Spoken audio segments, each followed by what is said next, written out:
evening. Good evening, ladies and gentlemen. I'm so happy today to be able to bring back an artist that we first presented at Town Hall in 1999. And we worked with Guillermina a number of times over those years, including organizing a tour to a number of different cities in the US. And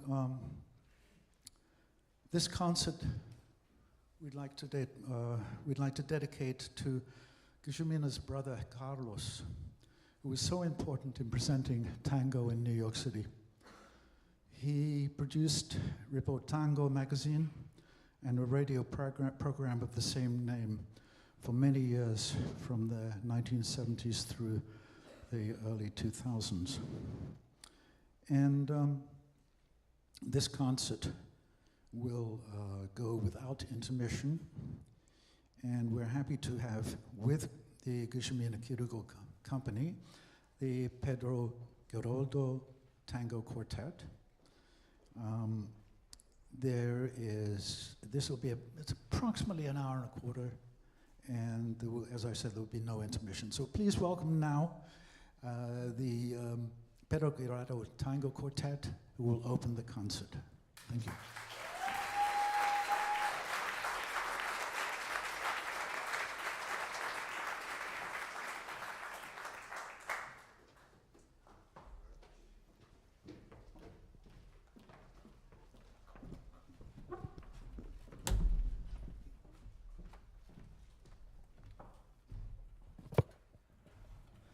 Well,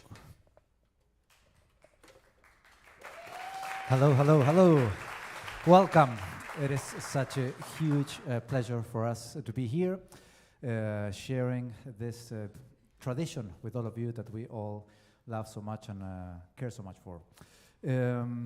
We have a beautiful program for all of you to share actually kind of all the pillars of tango, meaning we're going to be playing some tangos, waltzes, milongas, and also from very different time periods. We're going to be playing some very traditional tangos, some by Astor Piazzolla, and some of our own. So you get after tonight, you will have a fairly decent idea of what tango is about. We're going to start with one of our favorite openers, a piece written by the wonderful Astor Piazzolla called Prepárense, or Get Ready.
You are witnessing some of, actually, without any doubt, one of America's best tango dancers, and of course, worldwide. So you will keep enjoying them all throughout the evening. We are now going to continue with a piece very iconic in the tango repertoire, and which represents very well the style of a Titanic man in this tradition, named D'Arienzo. He actually created a very powerful and easy to dance style. And one of his most well-known pieces is this next one that we're going to play, called Loca, or Crazy.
Let's give it up for Adriana and Orlando.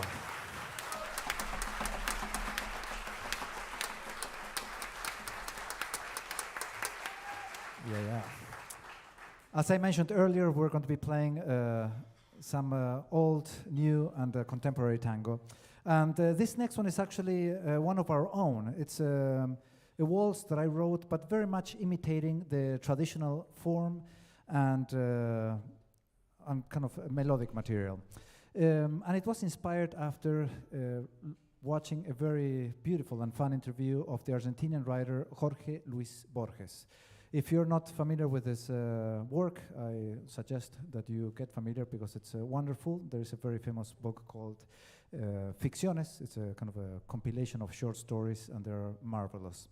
But the story goes that probably in his mid-70s or so, he's in this interview, and he gets asked to compare himself to his younger self. How he had changed. And he answers that in essence, he felt exactly the same as the 25-year-old Borges, but that but he had just kind of learned a few new dexterities in the journey. And although I'm not 75, I'm definitely not 25 anymore. And I can already start to relate to that in a good way. So with that actually positive outlook on aging, I wrote this next waltz called Destrezas or Dexterities.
Thank you very much. As I mentioned earlier, we're going to be playing the three pillars of tango. We have played already several tangos. We just played a waltz. And now we're going to give you the first example of a milonga. Tango tends to be very dramatic, as we Argentinians are. And the milonga is the only kind of part of the tradition that it's positive. And to convey this message as fully and as best as we can, we're going to have the a beautiful dancing surprise. So this is a milonga called La Luciérnaga, or the Firefly.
Guillermina.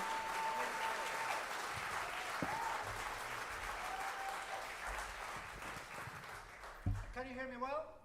Yes, good. Good. So that was the wonderful Guillermina and Mariano. They're incredible. And now we're going to continue to give you an example of a great piece written by Alfredo Gobi. This is a man who wasn't very famous yet. Wasn't as famous as Troilo or D'Arienzo Di Sarli. But he led a really wonderful orchestra who actually created was very important in the kind of development of traditions. We're going to play one of his most well-known pieces, which is just gorgeous, called El Andariego. I hope you enjoy it.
Something that has been kind of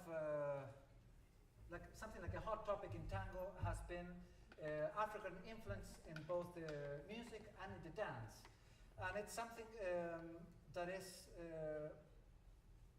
kind of difficult, because if you see at all kind of the main picture, I mean, if you see, for example, jazz, if you see, just take pictures of, the history of jazz, you're going to see that it's clearly an African-American tradition with different influences. And if you see that in tango, you're going to see mainly pictures of immigrants from Europe in Argentina, or a lot of people, whatever, second, third generations. But yet, the African influence is definitely present. You can hear it in the different rhythms, for example, the milonga, and in actually a few, but very important tango composers and performers. We're now going to play a piece written by Rosendo Mendizábal, who was a very important Afro-Argentinian composer in the tango tradition. And the piece is called El Entrerriano, or somebody, a person from the state or province of Entre Rios. Yep. 3, 4.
Guillermina, Mariano, Adriana, and Orlando, let's give it up.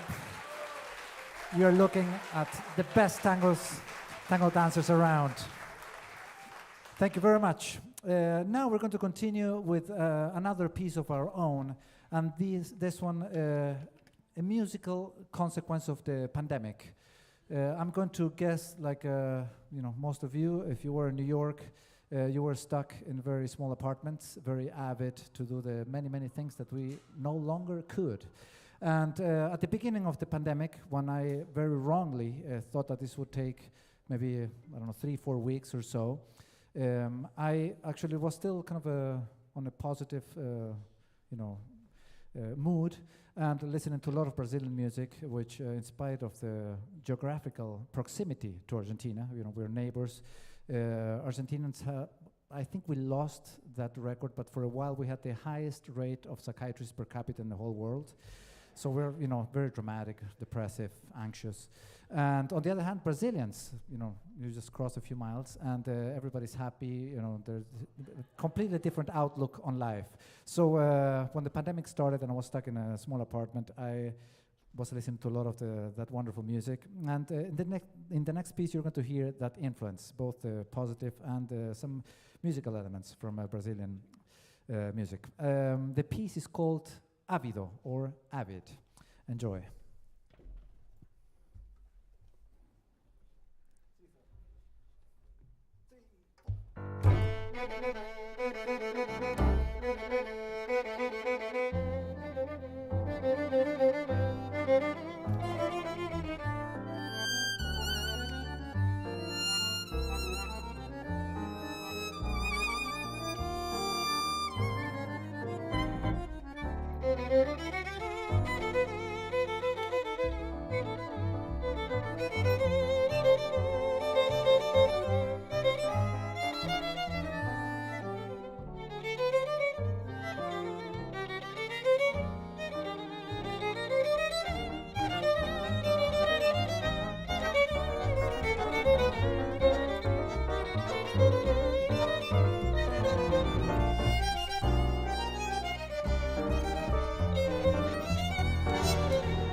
Thank you, thank you, thank you.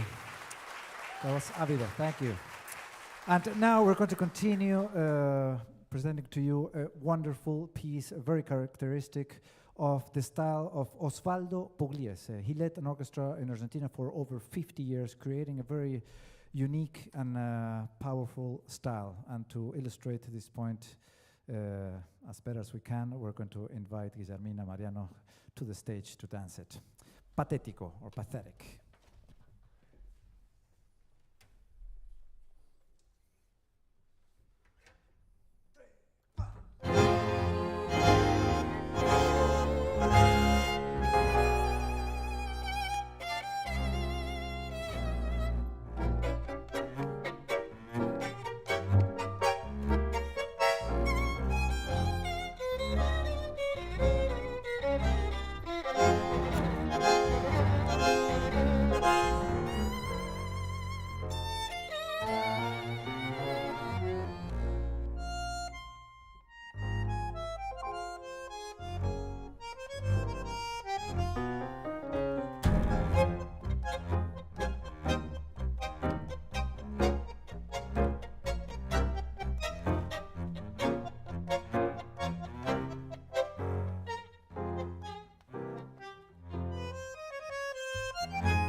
Guillermina and Mariano. Let's give it up.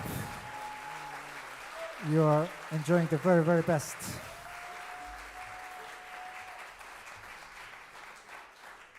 Thank you so much. We are now going to continue with a piece written once again by Astor Piazzolla. He was a man who pretty much single-handedly changed the tango tradition, and he did this mainly because he wrote really marvelous and magical music, but also because he incorporated elements from different traditions into tango, as did many of the revolutionaries in all different kinds of genres of music. This next piece is actually a good example of that. He actually wrote, imitating classical composers, something like a violin concerto in tango language. It's a kind of a concertante piece, or a piece to feature an instrument. And it's called Esqualo, which is a kind of a shark. Piazzolla, like most of us, in his free time would go and fish sharks. And I always like to think that he wrote this thinking of a battle between the shark and himself. His relationship with the violin player, Fernando Suarez Paz, was a very kind of, their tension, let's say, their tension was very well documented. They did not get along well, yet they did really magical music for over 10 years. So I always like to think of this as a bit of a fight between Nicolas Danielsson here on violin and the three frustrated fishermen and woman. So this is Esqualo.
Mr. Nicolas Danielsson on the violin. Let's give it up.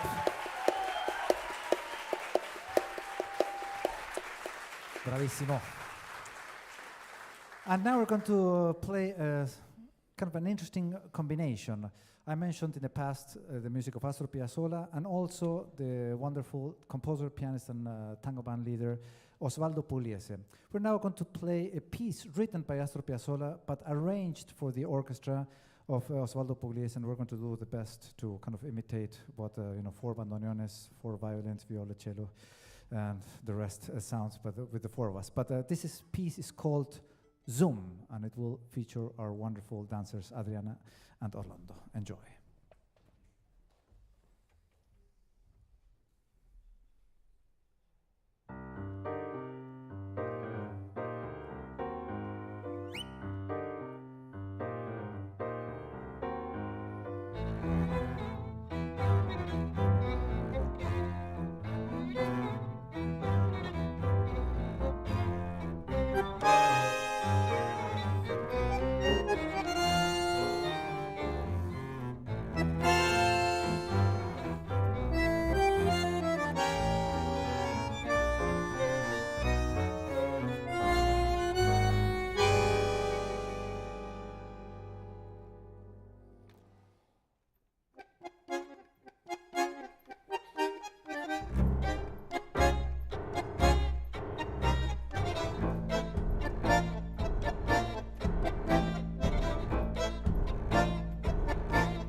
Adriana y Orlando. Let's give it up.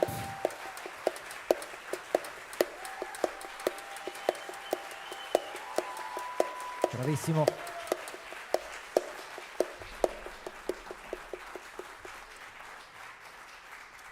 We are now going to continue with another piece of Astor Piazzolla, another great piece, and yet one more time imitating classical music, but in a different way. In this case, he's going to be imitating a classical form called a fugue. If you're not familiar with the fugue, it is kind of the epitome of contrapuntal writing, meaning that there are going to be several independent melodies happening at the same time. 99% of the music that we all listen to has a main melody and then other instruments accompanying that. But in contrapuntal writing, it's kind of much more democratic. And as with democracy, there is more responsibility. So there are going to be, at some point you're going to hear Nick, then Rodolfo, then Martha, and finally myself. And if everything goes as planned, we're going to have 4 independent melodies creating something unique and powerful. So this is La Muerte del Ángel, or the death of the angel. Enjoy.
Thank you very much.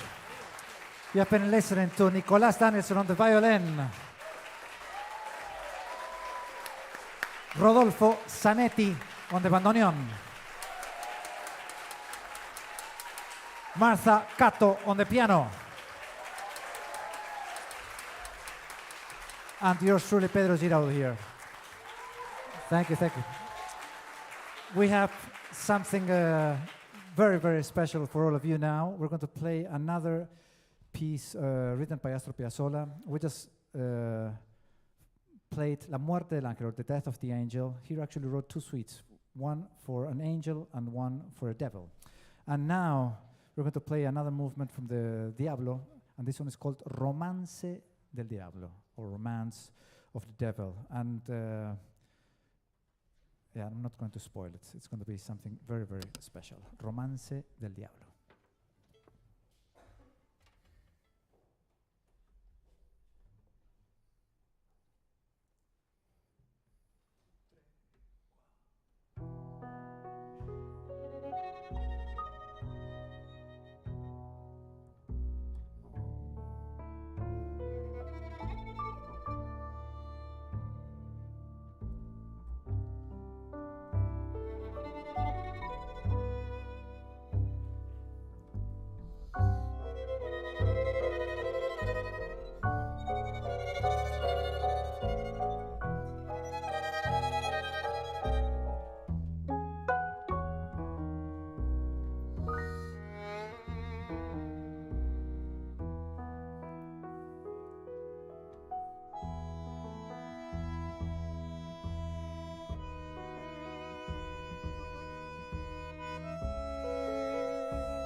Guillermina y Mariano. Doesn't get any better.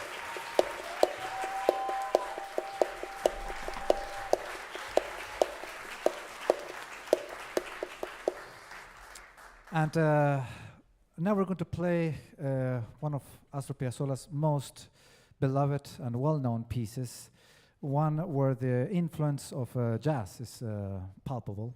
And I'm sure many of you know it, and maybe you know it without even knowing it. The piece is called Libertango, or Freedom Tango.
Thank you, thank you.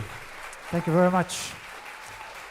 Thank you all. It has been a true pleasure to play for you, and we want to thank you in the name of the whole company for you to be here and to share time with us, the most valuable asset you have. We all have. So thank you for that. And to close the evening, we're going to play a piece that is actually was inspired by a fun anecdote. Do you remember the first waltz that all the dancers dance together, Corazón de Oro? So that was written by Francisco Canaro. He was a very, very important character in tango history. He was a very virtuosic violin player. He led a very successful orchestra, which actually at times was so busy that it had to, Francisco Canaro had to have several orchestras under his name to fulfill all his duties. Was the founder of the Argentinian Musicians Union, and in addition to all of that, one of the first ambassadors of tango, both in the US and in Europe. Story has it that he found himself in Paris. I mean, and we're talking about the early 40s, so it was not. It was a huge deal, and he could not perform because it did not belong to the Musicians Union over there. And the only way to make the concert happen was to make it seem as if the concert was not a concert really, but a circus act. And so he actually dressed up his whole orchestra as Argentinian cowboys, hired saw players, dancers, singers, and so on. And I don't need to tell you that this was a huge success. Eventually making news, by boat in Argentina months later, and inspiring this piece called Canaro en Paris. Once again, thank you also so much for being here and sharing this evening with us.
Let's give it up for Adriana, Orlando, Guillermina, and Mariano.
Okay, thank you. So we thought that it would be fun to dance, all of us. I think so that we go home with a true experience. En carne. We're going to play Loca for all of you, the one that you already heard. And you're all welcome to the dance floor and, have fun, make it a memorable evening. Once again, thank you all so much, and we'll play Loca for all of you.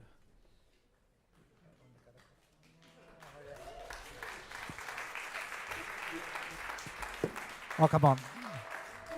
Don't be shy, come on. I see many familiar faces. You can do better than this. Okay. I have faith in you.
Bravissimo.